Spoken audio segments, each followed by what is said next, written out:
Wow, wala na. Lay down. And then, ma'am, relax ka lang. Okay, dahil ngayon, pinapakilala ko naman sa iyo.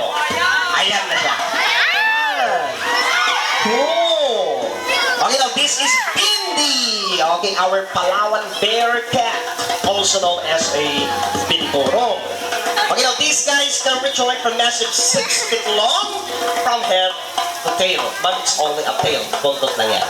Okay, now, they are not bears, but may katangian po sila na parang oso kasi po, because when they're on the ground, they can perfectly stand up. Stand up.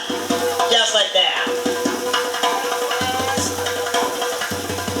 Just like that. Okay. Ginagamit po na yan yung okay yung paa nila. Parang makatayo. And of course, ma'am, dahil sila po ay pamilya ng mga musang or alamid, magkasing amoy po sila na. Nagtitry natin siyang amoyin kung anong amoy. Napakabango. Amoy popcorn and a distinction of pandan. Okay, so ladies and gentlemen, palakpakan natin si ma'am. Of course, Palawan bear cat. Okay, so nakita nyo ha? Medyo lumaki na yung mga nailabas namin ng Hello Songs. Okay. Okay, sige.